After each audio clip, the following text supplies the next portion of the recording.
Hare Krishna, Krishna Krishna, Hare Hare Rama, Rama Rama, Hare Hare.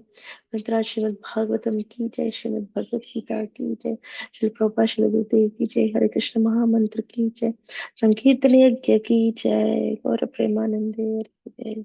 Hare Krishna, welcome everyone for today's session of conceptual overview of Bhagavad Gita. We are discussing session 6 today, Kāla and Karma. So Kāla is about the time, and Karma has two aspects. So which is like it means action as well as reaction. So we are going to discuss only about the action today, and in the next session we will do about reaction. Okay. So where we are, we studied the importance of human life, and why we should study Bhagavad-gītā. Bhagavad-gītā is a manual. It helps us how to navigate this life properly. And then we also discussed these five, we are discussing the five main topics of Gita, Ishvara, Jiva, and Prakriti. And then we discussed all this in detail.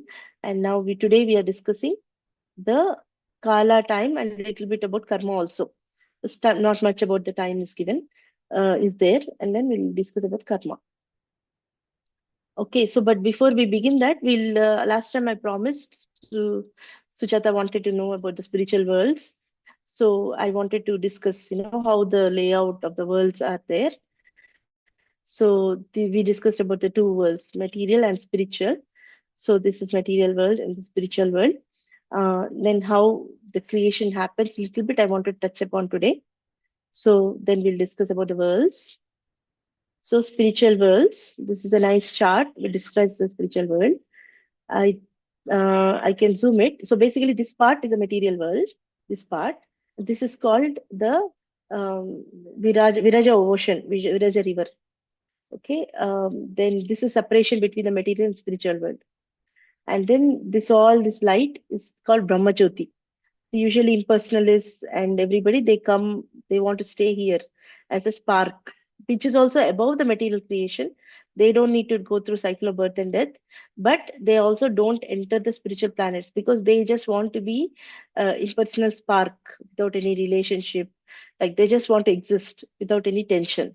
So they just remain here. And then we have here Kailasha. So I'll try to zoom in. Okay. So here, within the spiritual worlds, we have here Kailasha. It's called Sadashiva Loka. Okay, where Shiva and Parvati is there. Then after that, there are many Vaikunta planets. This Vaikunta Loka, many of them, like where Vishnu is in the form of all the 10 Dashavataras or Narayana, different forms. Narayana, Vishnu, Vasudeva, Pradyumna, Aniruddha, Sankarshana, like that. Matsya, Kurma, Varaha, everybody, all the avatars, they have their own planets, and which they don't get destroyed, and there are a lot of servants helping them, serving them, always. So but in the mood is always about awe and reverence, like a lot of, in the mood of servitorship. Of course, they love at the same time, but you cannot express that. So it's in the mood of awe and reverence, like how Narayana, right? We just stay far, like he's master, we are servant, like that. And then beyond that is called sweetness, Madhurya Dham. It's called sweetness, full of sweetness. It starts with here, beginning is the Ayodhya Dham, the Lord Ram exists there. And then there is, within this, there is Dwaraka. Here there is a Dwaraka Dham, where Krishna exists with his wives, right? He marries. And then Mathura Dham, right? Mathura Dham. And then here the Goloka Dham, where the Krishna is eternally has his pastimes with his boys and girls, everybody. With Radharani is his internal potency. Hladini Shakti, his internal potency personified, giving him happiness. And basically, Krishna is Sat, Chit, and Ananda. Sat is eternity, to always exist. So that is because of that power only all the spiritual world also exists. And that is personified in Baladeva. That is first expansion of Krishna. That's called Sandhini Shakti. And Krishna is himself the knowledge, Chit. So basically it's Samvit. Okay, samvitis, he knows, by which we know Krishna, we know everything about Krishna and devotional service. So only Krishna has to give us the knowledge. And Hladini is Shakti. So you get Sat, Chit, and Ananda. See, Sat, okay, I'll zoom more. The Sat, Chit, Ananda. So Sat is personified as Baladeva, Chit is Krishna himself, and Ananda is Sri Radha. So they all of them completely are there, sustaining the spiritual worlds as well as giving happiness to Krishna in the form of Radharani. And Krishna is also aware of the thing. So these are all the different dhammas. Sujata, you asked last time. So you can go back a little bit and hear a little bit of earlier recording, what I discussed. So these are all the Vaikuntha planets where all the Vishnu are there, different types of Vishnu. Beyond that, of course, here the Shiva Loka is there, Kailasha. Then after that, we have Vaikuntha planets. Then we have Ayodhya Dham here. Then Dwaraka, Mathura, and Goloka. Okay, so this is the hierarchy of the spiritual worlds. So now we will go to a little bit detail into material creation also. So because we saw the small globe, right? So what happens is Mahavishnu, he lies down in the Karana ocean, causal ocean, and when he exhales from the pores of his body, small tiny globules come. So those are the universes. Okay, so that's what is this Mahavishnu. And each of the universe, he himself expands as Garbho Dakshayi Vishnu. So that Garbho Dakshayi Vishnu is described, is shown like this. For example, with the blow up of one universe, what happens? See, for example, there's so many universes like this, right? In one universe, what happens? He himself, the Mahavishnu, expands as Garbho Dakashayi Vishnu. He lies down at one corner of the universe, and then from his from his navel comes a lotus flower. Okay, and on top, the first living entity, Brahma, is born. Okay, and then it's dark. Then he does tapasya. He gets instruction to do tapasya. Then Krishna with his flute, he gives him the knowledge, and then he understands that he has to create the universe. So within this lotus stem, he creates the 14 planetary systems. It's called 14 planetary systems. Generally, it's called Bhu Bhuva Swaha Swar. Bhu Bhuvar Swar.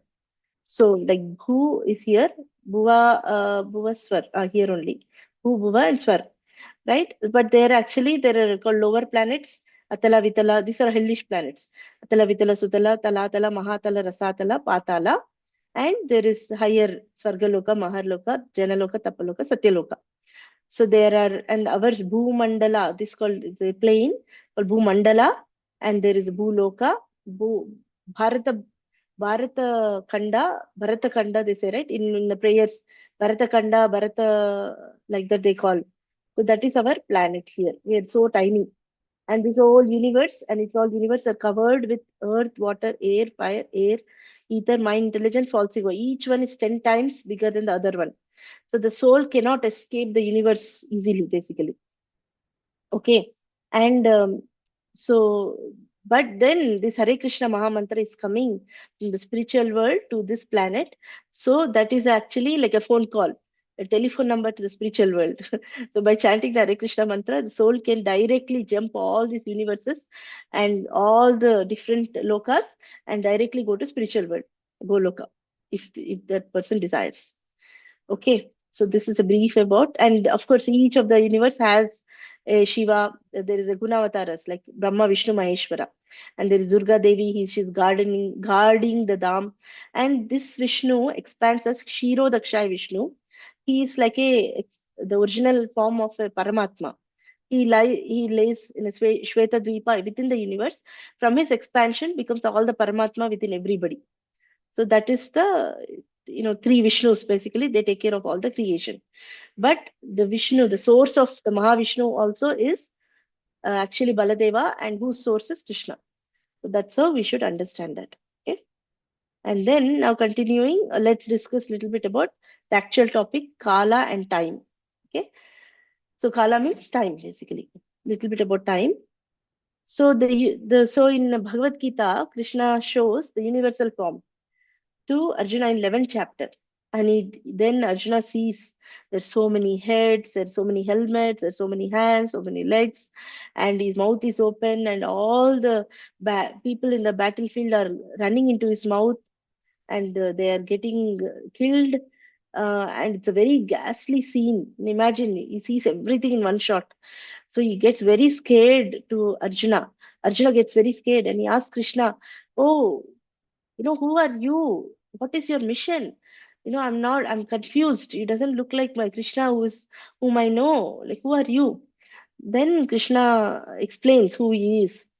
Shri Bhagavan Uvacha Kalosmi Lokakshayakrit Pravruddho Lo- Lokan Lokan Samahartumiha Pravruttaha Kalosmi Lokakshayakrit Pravruddho Lokan Samahartumiha Pravruttaha. He says, Kalosmi, I am time. He says, time I am. And what is the purpose? Lokakshaya krut pravruddhaha. I am there to destroy all the lokas. And lokan samahartum iha pravruttaha. I have come here to destroy all the people. So that is the time actually. They say that time and tide waits for none. Even if 1 second is lost, even if somebody gives billions of dollars, that second will not comes back to us. See, nobody can get back again 8:30 at 19th April 2026 anymore. That is gone. So that's why it's very important to use our time properly. And everybody at the time of birth, the following three things are destined: the amount of life they have, basically the ayu, the amount of happiness they can get, and the jati where they are born. So the ayu is also fixed. So that's why, we need to be very careful how we can utilize every moment properly, either in our material pursuits properly to fulfill, so that eventually we can take up, when all the things are satisfied, we can take up spirituality. Or if you are in spirituality, we better not waste time and try to, chant and hear and do something so that we can use our life properly. Otherwise, as death, Krishna comes as, that's why he says, he says, Mrityushaham, he tells, he himself, Krishna says, I am the death. So people who are atheists, who don't believe God exists, they say, oh, your God, you cannot even show me where is that God, I cannot even see. For them, Krishna comes as death. Death I am. Krishna says, death I am. Nobody can escape death. So Krishna comes as death. And then at that time, we have to face him, you know. So that's how these are some of the scary forms of Krishna. Anyways. So now, then we have to see the life of Brahma. We discussed about the universe, right? The head of the universe is Brahma.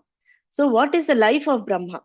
That is described in also Bhagavad-gītā. So Sahasrayuga Paryantam Aharyud Aharyud Brahmano Viduhu Ratrim Yuga Sahasrantam Te Ahoratra Vido Janaha.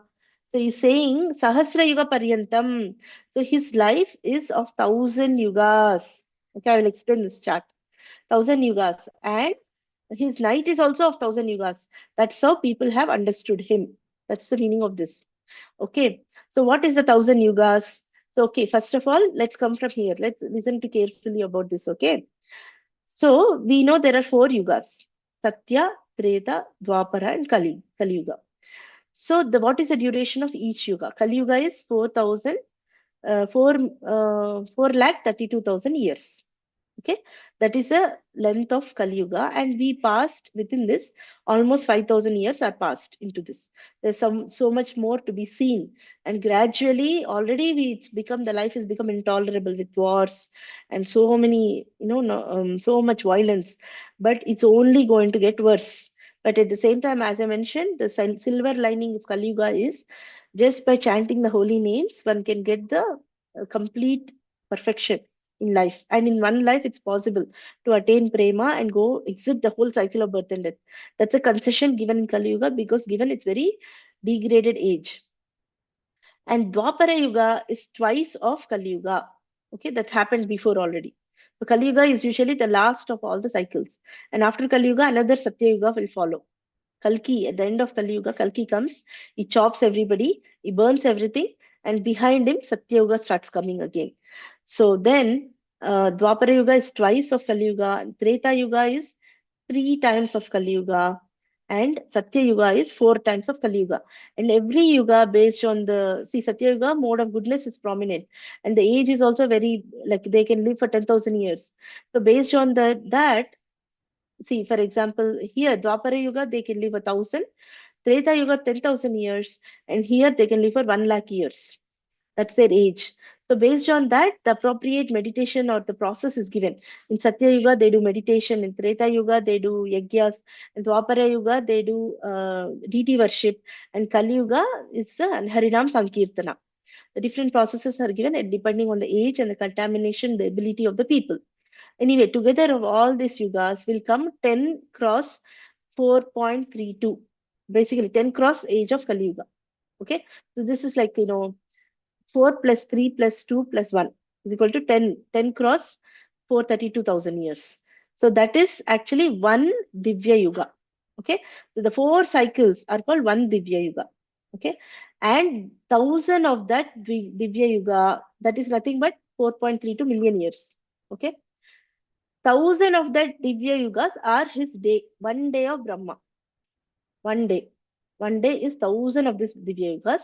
And of course, there are some breaks, all these things, Sandhyas are there. I don't want to detail so much.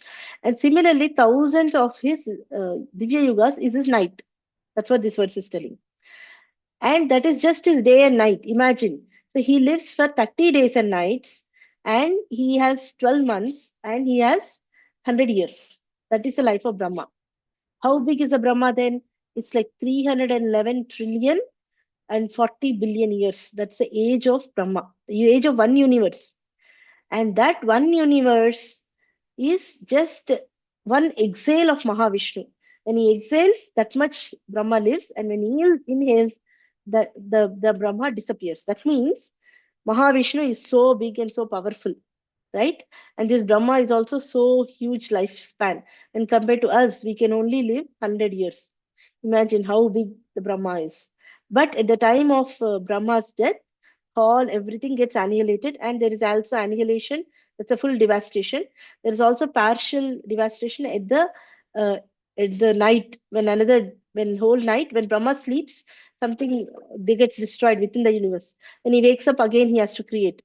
So he can never be peaceful. He wakes up, okay, again he feels, oh, some of the worlds are destroyed. I have to create again. So like that, he keeps working, working, working. So then we can imagine this is the time or the lifespan of Brahma. And from that, when compared to that, how we are so tiny. And on top of it, how Kṛṣṇa is so great when compared to Brahma. Okay. So based on all this, we can understand that we should never be egoistic. Actually, in karma section, I will discuss about how we should treat when we accomplish something. What should be our mood? I will discuss that. Okay. And Bhagavatam says that if person is not utilizing his life for devotional service, day by day, he's only coming closer to death. That's all. We celebrate birthdays, but actually, birthday is nothing. Actually, we are 1 year older already. We are coming closer to death. We have certain lifespan, and we are reducing our lifespan. Actually, there's nothing too happy to celebrate unless you have taken birth in a Vaishnava family and you're using life for devotional life. Then then at the end of death, your life will be successful. Then there is something to celebrate. Of course, this is all strict statements from Bhagavatam. It may be sometimes painful to hear. So what Bhagavatam is saying is, Ayurharati Vaipumsam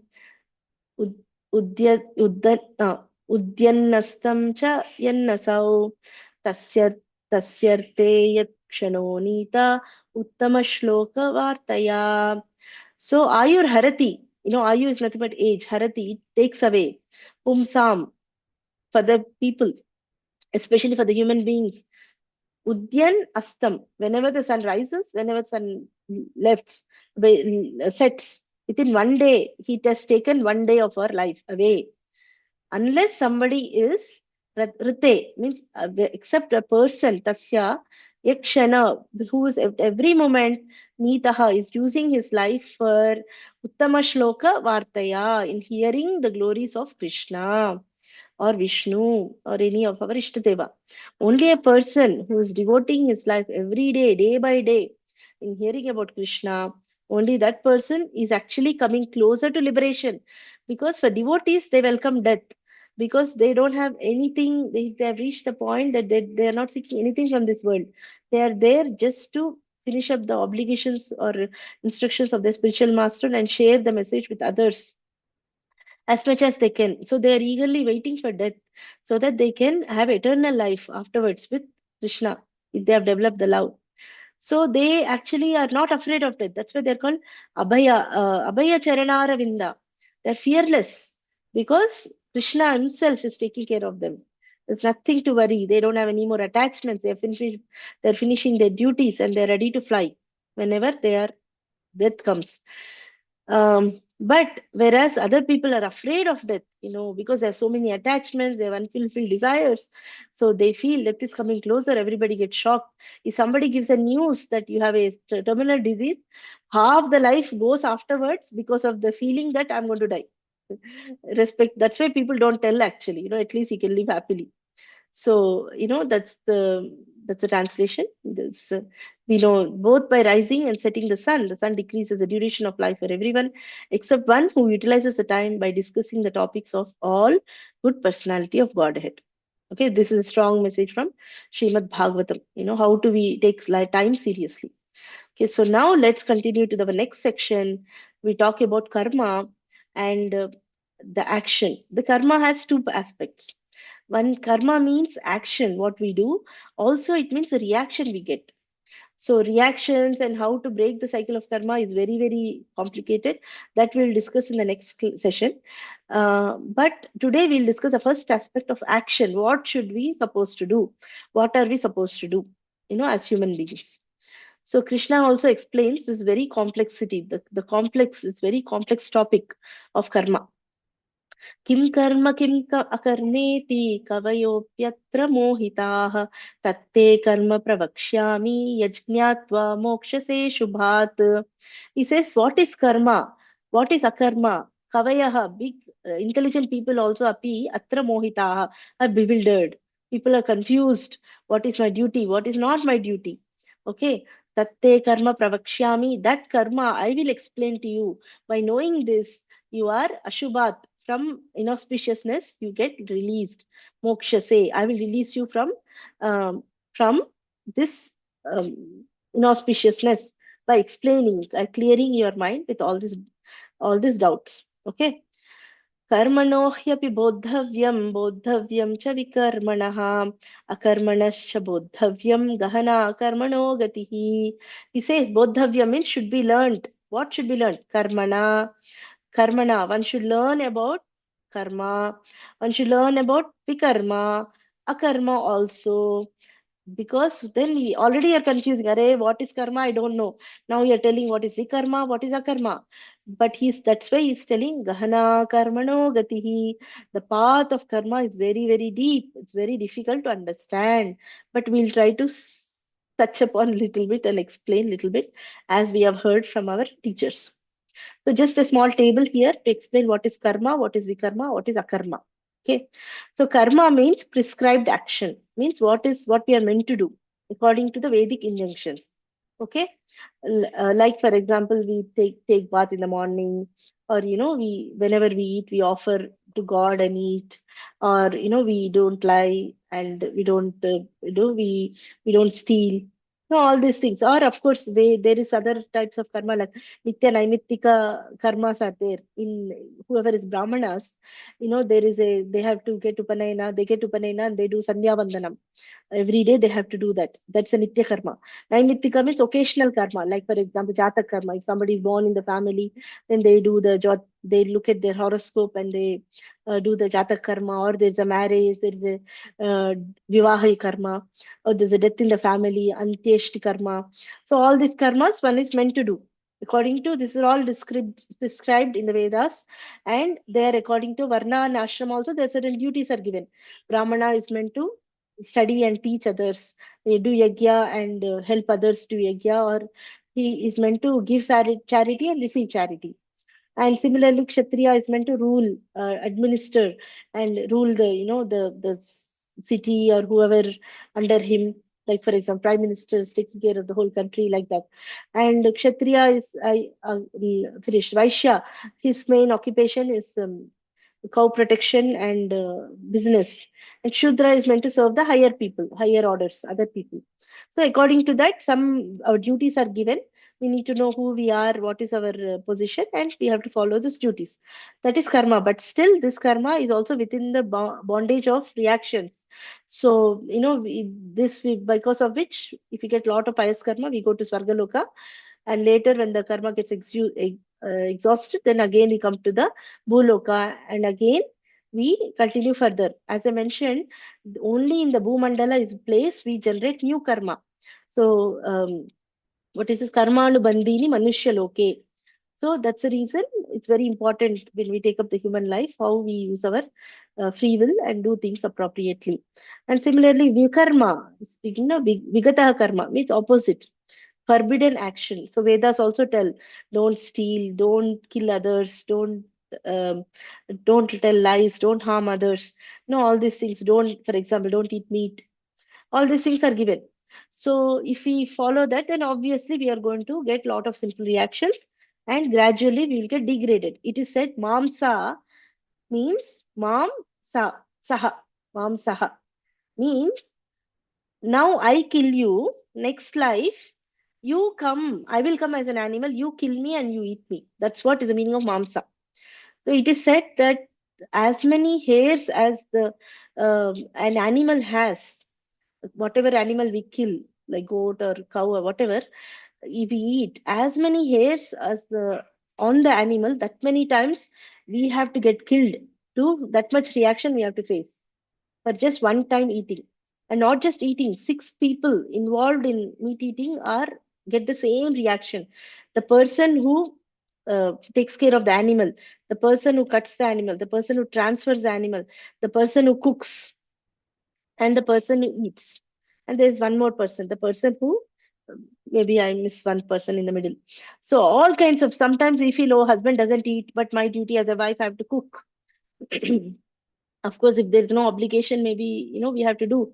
But the lady also gets equal reaction. So in that cases, we should maybe gradually request husband to maybe he can go outside and eat, but we don't cook at home. Like that, if you do, at least she is saved from reactions. And now, so that way, both, see, because of Vikarma, we go to Patala planets. As I mentioned, Atala, Vitala, Sutala, Rasatala, Patala is there, no? All the lower planets. And also we get different species, which is very, very covered, like insects, bees, mosquitoes, or trees. Trees cannot even move, you know, or fish, different type of species we get.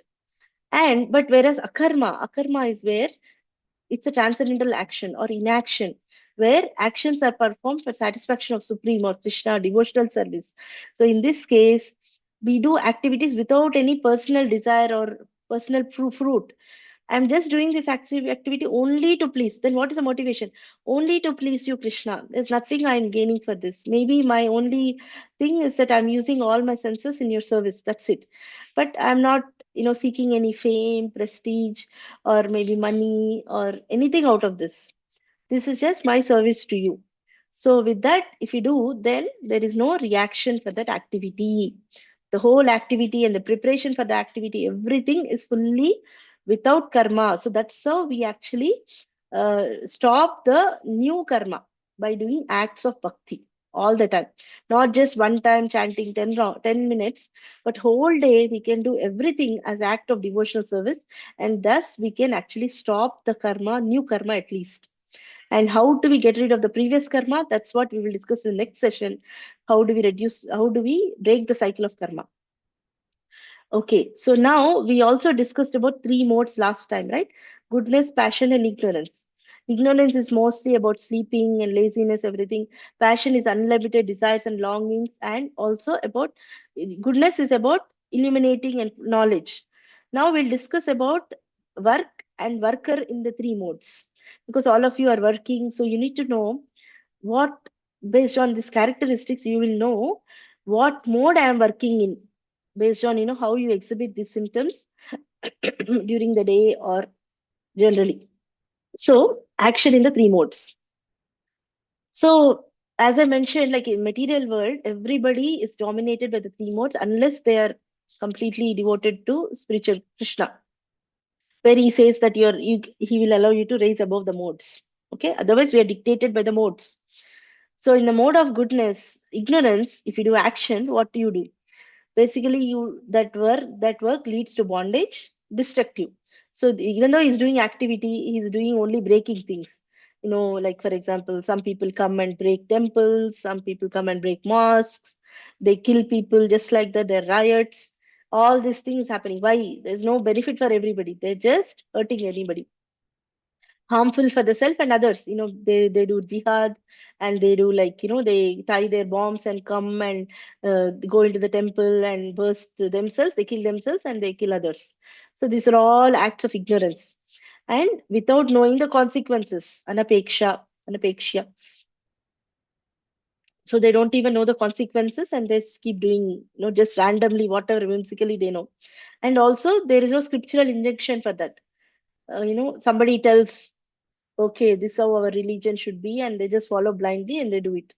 And also in illusion, it's usually, too much ignorance actually. And passion, this is most of the people fall into the passion where they do with lot of great effort. Oh, I have to work very hard, I have to go at this time, come back at this time, do very hard. And then after that, with also for gratifying one's own desires. Oh, I have to build this house, I have to, my kid has to study here, so I'll work hard for that, like that.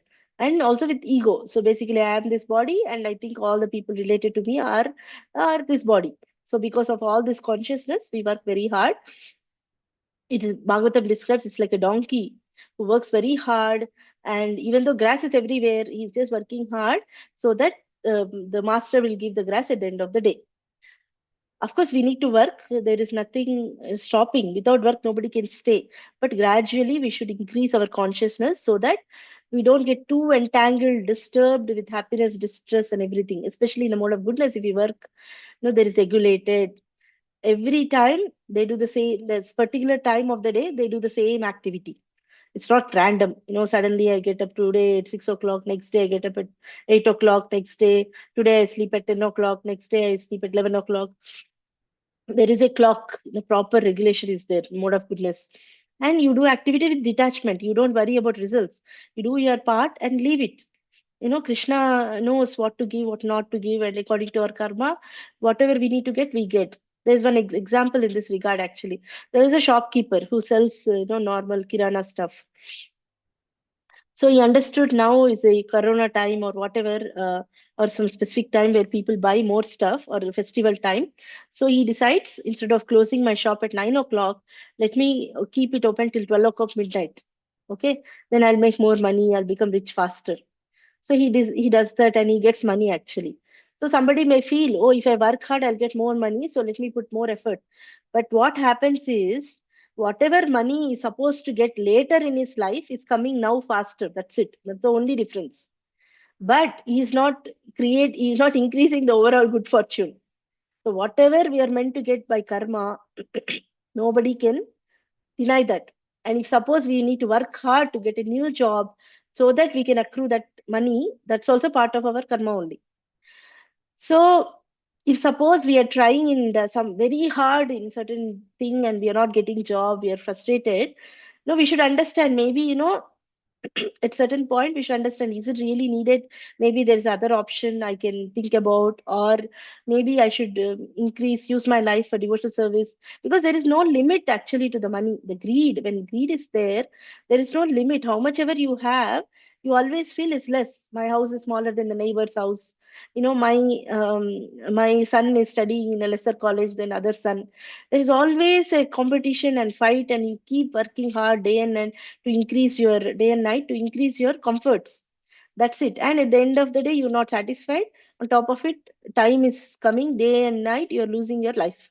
That's what will happen. Whole life runs about this. And at the moment of death, then you feel, not done anything. Same children will kick you out of the home. So that's what will happen. So that's why while we are pursuing our duties, we should also focus on our spirituality, so that we also be satisfied. At the same time, we will have a balance in our life. Both. We should take care of the bird in the cage as well as the cage together. Now we'll talk about doer in the three modes. Basically, the person, all of us who are doing, If it's in the three modes, how would you do? How would you do? And the person in the mode of ignorance, what is this again? He acts against the scriptures, is very whimsical, is stubborn. Even if they say you should not drink, it's not good for you. How much ever the husband will come and hit his wife. Wife is telling, Arey Baba, don't drink. No, he just works whole day, takes the money and drinks. That's it. That's what is his life. And because of that, sometimes he cheats, he begs people, then he insults others, he's lazy, morose, and even though he knows he has to do that, he cannot do. He will postpone the things. That is in the mode of ignorance. And the passion, how do? You're attached to the results. And attached to work, attached to the results, you're greedy, envious. Somebody has more than that, we cannot handle, and you're harmful. Sometimes you may even hurt them. Like, maybe they wrote a paper to present, you go delete that page or paper, because you don't want them to succeed. And always because of that, you're always disturbed actually. And and you are too much happy or too much distressed, so you cannot be equipoised and balanced, you know, because your life is like that, too high sideways like this. But gradually, the mode of goodness, you be remain balanced like this. If happiness comes, okay, it's material happiness. That's also temporary, it goes away. Distress comes, okay, that's also temporary, it goes away. I will continue my devotional life without getting disturbed. Okay. Then goodness, they will detached. They don't have sense of false ego. They are determined, enthusiastic, and they don't get disturbed with success or failure. They just continue their duties. And beyond all of this is a mode of pure goodness. That's what we will discuss later, where a person does all his activities with the best of his consciousness for pleasure of Krishna. Okay, this goodness also is like, okay, he's stuck with the mode of sense of happiness. He just wants to be happy.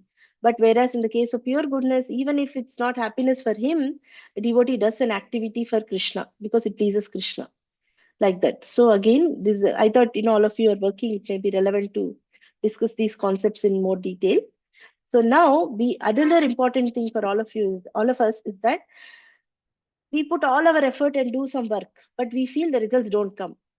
But somebody else, they don't even put effort, but somehow they get promotion, they get, good results. So we keep wondering, what's happening, what is happening.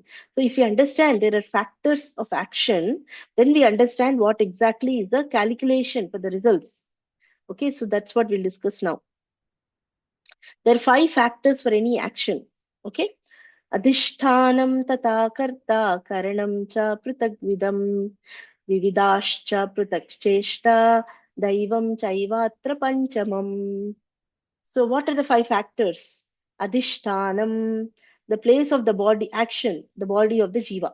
So basically we do the work through this body. Suddenly we get sick, right? We are not able to get up. Obviously, we are not able to produce the same amount of effort which other person is doing. Or we are getting old, our memory is becoming weak. So then obviously our performance will not be at that level as a young person who is a teenage or just graduate. They will work, their mind works faster and they can do faster. Then we cannot compare our results with their results. Karta, finally the jiva himself, what is his inclination based on the modes, how whether his desire is to cheat others versus honestly do it in the mode of goodness without attachment from the results, like that. Then karanam, instruments. We are given various instruments, the senses, hands, ears, nose, everything. Somebody, for example, they don't even have eyes to see. So you cannot compare his action with the person who can have eyes to see, right? Or maybe our eyes are getting cataract, or our hearing power is getting lost. Then obviously, the effectiveness of our work will be reduced. Cheshta, then finally the effort we exert. So even if we have everything same in all people, somebody is lazy, he'll be sleeping. Other person is like putting all the effort they can possible to do it. Then obviously result will be different because that person has put more effort. Then the results will be different. Then finally, this most important factor, Daivam, the super soul. The super soul who sets everything into motion by his supreme will. First of all our actions are permitted. He is called Upadrashta Anumanta. It's permitted by super soul. Then only we can do certain action. On top of it, the final results also are granted according to our karma. This karma is not the activity. This is a karma of the results we can get, because of the previous previous accumulated results we have, which we need to experience in this life. As I mentioned, the moment of birth. Nothing. We lost your voice. Okay. Ekkada lost Andy? I was able to hear. Okay, you're able to hear. Okay, Sujata, where did you lose? I can repeat again. About Daivam, did you hear about Daivam? I'm not able to hear. Maybe it is from my end. I'll disconnect and connect again. Okay, okay. Then Daivam is the super soul, right? He, based on whatever karma we need to experience, as I said, the moment of birth, our happiness is determined. So based on that, then he will say, okay, he's put so much effort, but actually he deserves only this. Because in the previous lives, he has done so many bad things. He doesn't have much piety. So to get any happiness in this world, we need to have some piety. So he is going to suffer. That's the result he is going to give according to our karma. It's not that he is whimsical or like he hates us. He is just giving the results of whatever we have sown the seeds earlier. Okay. So there is nothing about that. So that's why when we do action, we need to know there is not just me. There are so many things involved for me to get the results. So we should not be overwhelmed or at the same time too elated that I am the doer. See, in Bhagavad-gītā, Krishna says, Prakrite kriyamānāni gunai karmāni sarvashah ahankara vimūಢātma kartāham iti manyate. Karta aham iti manyate. Because of ahankara, because of false ego, somebody thinks, hey, I did it. I accomplished it. But actually, we should be humble and understand there's so many factors in for me to accomplish this. I'm not the only one. So we give credit to Krishna. Whenever something we accomplish, we give credit to Krishna. Oh, thank you, Krishna, for allowing me to do this. So and all these things. So we can be grateful. At the same time, we are not able to accomplish anything. We should not be so depressed and distressed. We know that we are not the only person. Our effort is not the only thing. There's so many other factors involved. So it's okay. I did my part. These are the results I got. It's fine. I'm going to move on and try again further and try to improve my modes. That I can come to mode of goodness. Okay. So now we'll come to Krishna's karma. So what karma does Krishna has to do? Okay. So what happens is if because see we have to do so many actions to accomplish anything. See, for example, even to eat food, we have to cut the first we have to go shop the vegetables, we have to clean, cut, we have to cook, then we have to offer, and then we eat. That's when our eating will accomplish. But Krishna, what happens is by his will, all his energies do things for him. So that's why some of the verses we will discuss about this. And Krishna says in Bhagavad-gītā, Name parthasti kartavyam trishu lokeshu kinchana nanavaptamavaptavyam varta eva cha karmani. So he says, Name partha, O Arjuna, Name kartavyam asti. I don't have any duty to perform. Trishu lokeshu kinchana. In all the three worlds. Kinchana, even little bit, I don't have any obligation to do. Na anap anavaptavyam. There is nothing for me to gain. And then na avaptavyam. There is nothing for me to achieve. So there is nothing I lack. There is nothing for me to gain. These are the meanings of these two words. There's nothing that I need to fulfill. Like for example, we get something because I'm hungry. Then I have to eat to fulfill my hunger. So he's saying I'm self-satisfied. There's nothing I lack. And there's nothing for me to gain, actually. I don't need anything. He has everything. He has all the worlds. He has all the wealth. He has all the loving devotees. Everything is there. So nothing for him to gain from this world. But still, varte evacha karmani. But still, I do my duties because people will follow me otherwise. As a householder, Krishna did all the duties of, getting up in the morning, do Sandhya Vandanam, everything, doing meditation, all these things Krishna did. Okay. And then how does this desires accomplish? Natasya karyam karanam cha vidyate, natat samascha drishyate, parasya shaktir vividhaiva shruyate, swabhaviki jnana bala kriya cha. So he's saying again, natasya karyam vidyate. So there is no work for him to do. Karanam, and he doesn't have material instruments also. His hands, legs, everything are all fully spiritual. He's Sachidananda Vigraha. Okay, he doesn't have material eyes like all of us. And natat samahasti. There is nobody is equal to him. Na abhyadak abhyadikaha. Nobody is above him. No, there's na drishyate. Nobody can find anybody who's equal to or above him. And how does he accomplish? Parasya Shaktir Vividhaiva Shruyate. He has lot of energies. We already discussed three energies: internal energy, external energy, and Tatastha Shakti or marginal potency. We discussed that's only categories, but he has so many energies that he just desires, and the energies will do all his activities for him because of swabhaviki, natural energies are there. Jnana bala kriyacha, they are fully aware of his desires, and they are full of strength, and they do all the activities for him, kriya. So that's how our Krishna is, and the thing is, even the pure devotees also will get the power to similar power actually to stay aloof from the obligation of the world. As essentially, as I mentioned, right, when we are not devotees, we are bound by cycles of karma and bound by the three modes. The more we surrender to Krishna, we are slowly getting freedom. So we'll get more and more freedom. So we can move about, everywhere, or even Nardamani can travel different planets. So like that, we'll get more and more freedom because Krishna knows that whatever wealth, opulence we have received, we want to use it in a proper way without getting degraded. And what is Krishna's duty? His duty is just enjoy. So these are some beautiful pictures of Krishna's Balya Leela, where he and his friends are playing in the rain using a lotus leaf or something as umbrella. Okay, and he's sliding down hill and playing with his friends. The thing is, when eventually when we get love for Krishna and go to the spiritual world, there are no education, no job, nothing. We don't have to work so hard. We just have to play with it. That's it. Okay. So that's a only relief. That's like a vacation for us. And they're drinking water here nicely. They're very thirsty. And seeing Krishna drinking water, all the cowherd boys also drinking water, and the cows and the calves are also drinking water.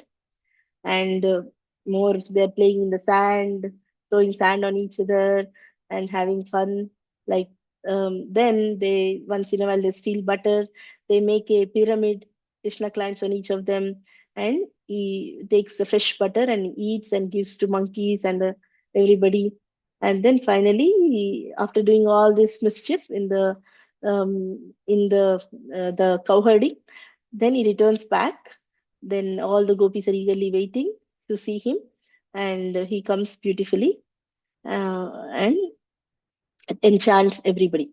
So that is our Krishna. And as I mentioned, like, so even in this world, when Jivan Mukta, whenever he's Jivan Mukta, he will be not bound by any reactions, and his actions are all devoted towards Krishna.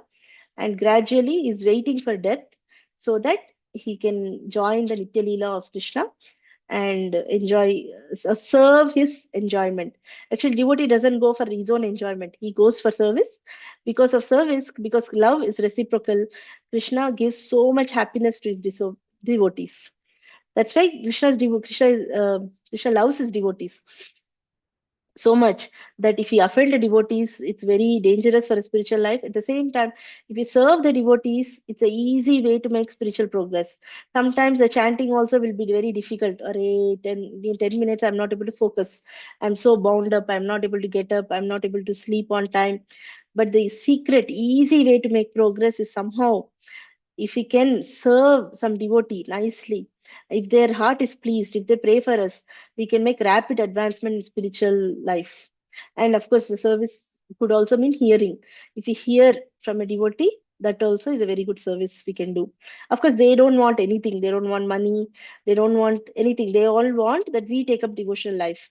But at the same time, if we find out some way to, maybe they're sitting for eating, they forgot their glass of water. Somehow we get a glass of water with the mood of, oh, let me serve this devotee, I will get benefit. We do it, then Krishna notices and devotee notices, and we will make amazing progress. So the secret of making rapid advancement is to serve devotees. Same I have seen in my life also personally. As I mentioned initially, when I was chanting, I was struggling so much with disturbance in the mind, everything. But gradually, when we got opportunity to serve devotees and our spiritual master, by his blessings, we were able to make progress a little bit faster. So, what we discussed today is that we discussed about material and spiritual worlds and Kala and time, right? How even though the universe is so big, it is just exhaust in the breath of Vishnu, one breath of Vishnu. So, but whereas there is a three-fourth of the creation of spiritual worlds which don't get destroyed, there are numerous Vaikuntha planets, there's Ayodhya Dham, there's a Kailash Dham, and Mathura, Dwaraka, and Goloka Dham, which is the source of everything, where Krishna, with his most intimate way, he has loving exchanges with his devotees in all the five rasas. And we discussed about the Kala or time, where we finally concluded that if suppose somebody doesn't use their life or devotional life, the every sunrise and every sunset is reducing their life by 1 day. But whereas for the other person, it's slowly that person is coming closer to liberation day by day. Okay, and karma, we took the perspective of action. We discussed about what is action, what is forbidden action, what is inaction, and we also discussed about what are the how the modes affect the action and the doer. And also we discussed about the five factors of action. This we discussed action and worker in the three modes. We also discussed the five factors of action so we don't get disappointed or too elated when we accomplish something. We always give credit to Krishna and we take responsibility if suppose we don't perform well in certain thing and try to improve our actions through our senses of the body and do best as much as possible. And then we also then connected this topic of karma to Krishna. We discussed that okay, Krishna doesn't have any obligation to perform, but still he performs his duties to set a good example, and also that all his desires are fulfilled just by his energies, and his work is only to play and enjoy, to just enjoy. And in being with him, we can also just enjoy. So that's the conclusion. So we can end our session here with Shri Krishna Arpanamastu, and we'll open for any discussion. Anybody has questions or topic? Because I thought work is a very relevant topic for all of you. Sujata. Yes, Pranati, I can correlate. Yeah, very good information today in today's session. We got a very good knowledge about karma and all. And I have a question, Pranati. Generally, it is a generic question. Everybody, it's like a debatable one. Generally, it comes like veg and non-veg. So in Bhagavad-gītā, you is completely not only Bhagavad-gītā. Generally, we don't offer non-veg to God because it is it is mamsahar and it is not supposed to take, right?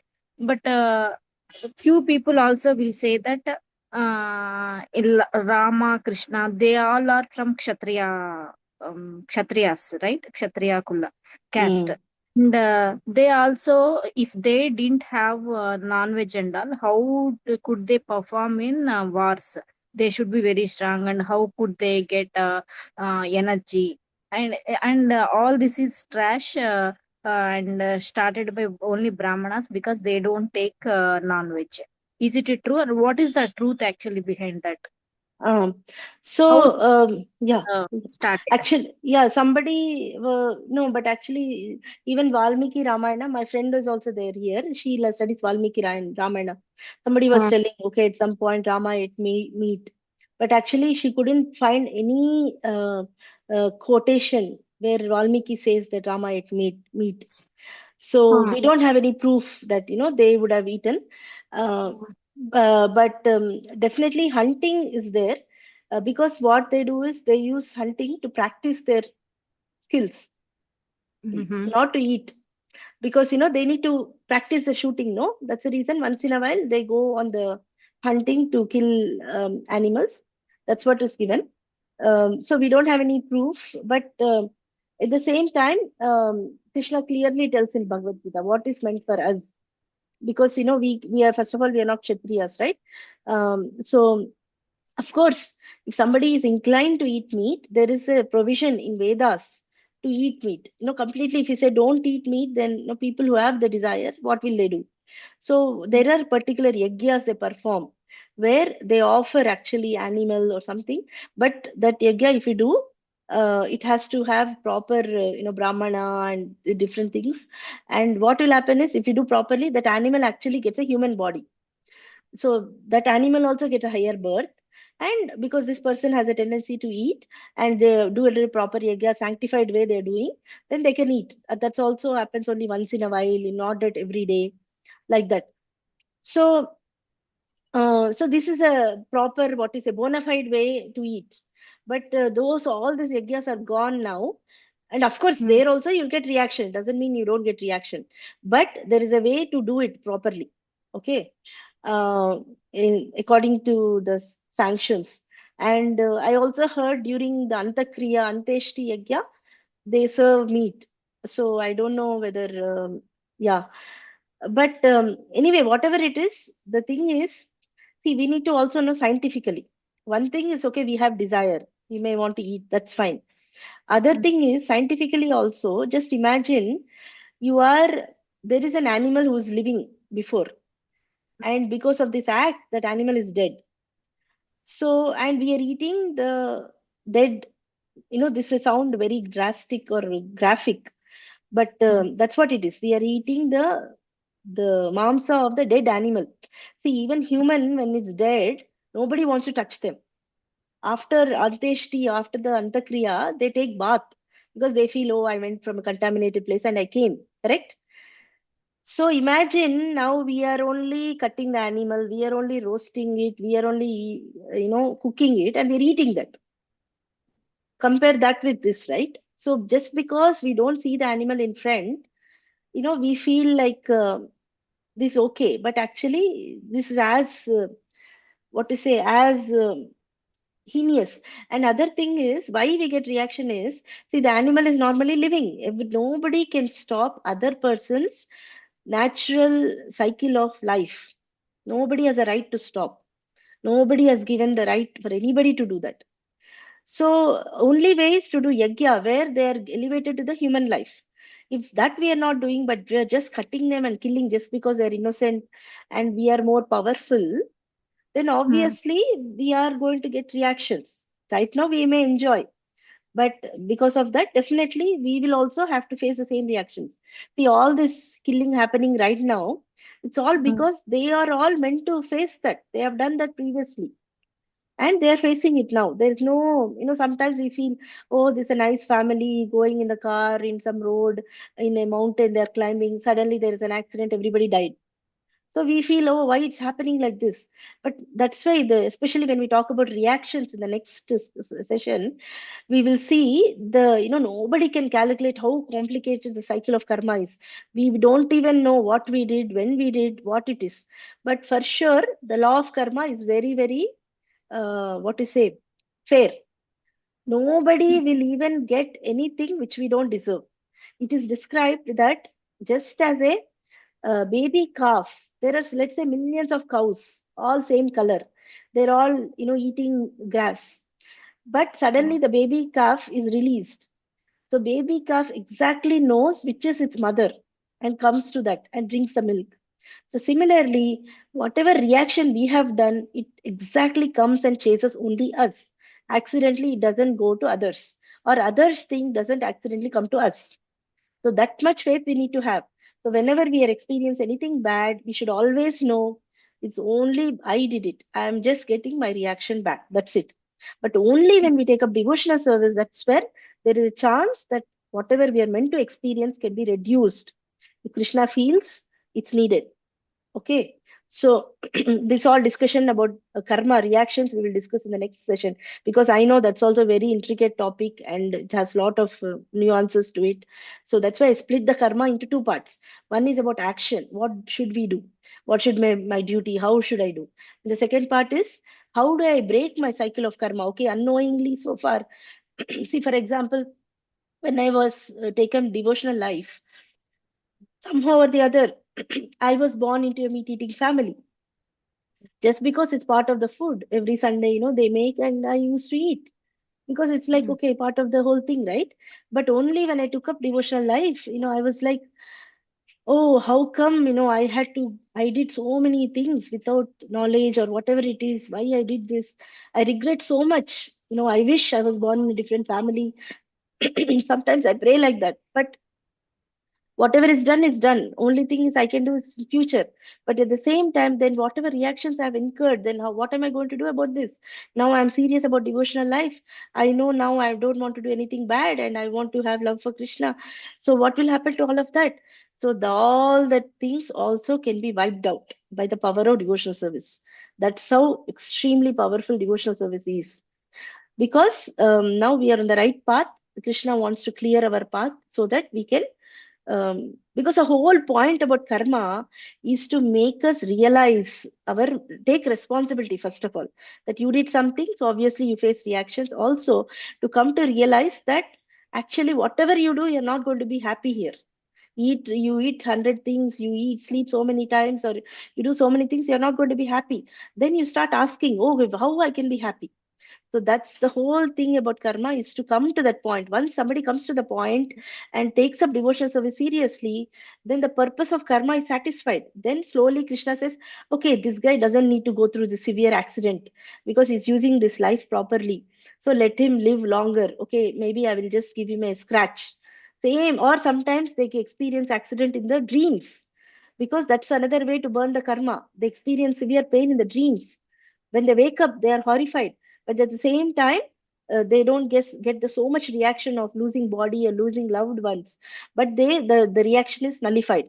So there are so many ways Krishna can do, adjust our karma, so that our intention, when the intention is sincere and serious for devotional life, he will give you the path step by step to proceed further. So to the extent we surrender, that much we will be freed from the effects of maya and the effects of our own karma, actually. Okay. So I think it's a lengthy answer, but yeah. Pranati, I Yeah, have a question. sir. Ah, yeah.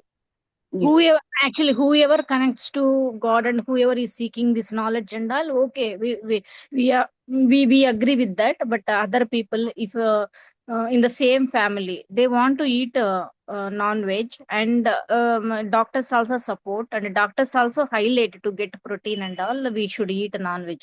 So that time we are not able to convince others to stop eating the non-veg within the Yeah. same. That's fun. See, you don't need to convince anybody right now. That's why, the devotional life, you add Krishna. So what you best way is, whatever is a vegetarian food without onion, garlic, you're able to cook. You offer to Krishna photo with tulsi, and you serve the family. That is very purifying. So gradually, don't change anything. Gradually, they will lose the taste for non-veg. And they will only tell, okay, I don't find it, because the prasadam has so much powerful effect. That's the only thing we need to do. If you cannot cook without onion garlic, that's okay. At least offer water, or that water you mix it in the drinking water every day. So it's a step by step we need to do this, because that has very very purifying effect. Then gradually people lose taste. Like that. So for example, when I went to US, I couldn't obviously have a chance to cook myself, because it's so much work, right, to do all these things like this. But I don't know how, I didn't even make a choice like I have to stop it. So naturally it just went away. I don't have the hankering also like that. Mhm. So so it's a power of devotional life will do that. So don't worry, don't get agitated. Knowledge is definitely important, and prayer is also important. So you can always pray, Krishna, right now this is what is happening in our family, please, one point, give us the strength to give it up. And don't worry about protein. Vegetarians are also healthy. We get protein from paneer, everything. And ultimately Krishna will take care of us, because we are using our life for Krishna. So he will give the necessary strength, vitamins, everything for our maintenance. So there's Mm. nothing, so many vegetarians are also very very healthy and happy, and they're more, their consciousness, imagine the animals, whatever it eats, that consciousness is coming to our brain. So we are Mm. very disturbed, because animals are very violent, so we also get violent, we get angry, we shout all the time, we all get animal instincts. And also scientifically, it is said that our large intestine system, it is not meant to digest meat. The lions, you can do some research about this. Tigers or lions' intestine system, it's considered a long or short or whatever, which has this ability to digest meat. But our system is not meant to process meat. That because of that, we get more health issues actually, because most of it we don't digest and everything. Many issues we come. These are all people give to justify actually. But once you know why it's so good to not eat, and it's going to be healthy, and this thing, then automatically you'll get the will, and eventually it will happen in your life once you desire it. Okay.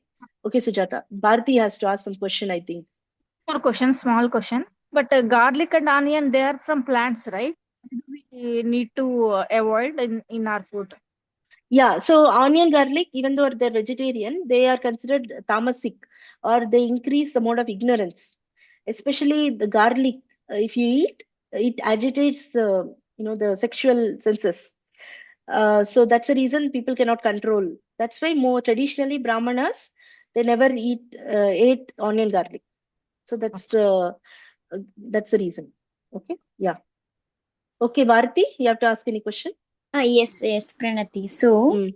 I've seen my father and my father-in-law in their last days before the death. They had suffered from illness, and whenever I met them, whenever I talked to them in their final days, they were so unhappy. They have not Mm. remembered anything that they did good. Okay, always they used to tell that I've done this, I should have done that.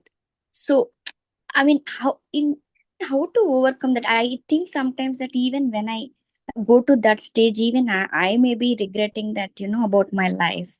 Mm. No, I mean, what I've done so far is not enough. Mm. Okay. Yes. Mm. So that's why see what we have in our hand is today. See, we should not worry about past. We should not worry about future. What this will happen, that will happen to my kid, my husband. Don't worry about that. Try to focus on present. So I have today. So today, let me do as much devotional things as possible. Let me, try my chant my round. Let me do some puja. Let me hear some katha. Let me read Vishnu Sahasranama. Something we do. And in the meantime, rest of the duties, let me be as kind as possible with my relatives. Don't let me not be selfish. Let me be kind to people, because these things hurt us. When we are very hard hearted, very selfish, nobody will like us. So at the moment of death, nobody will come near us. Then, even though we have money, money will not save us. That's when we feel very, very dissatisfied, and disturbed. So try to be a best good human being, and that good qualities also comes through devotion.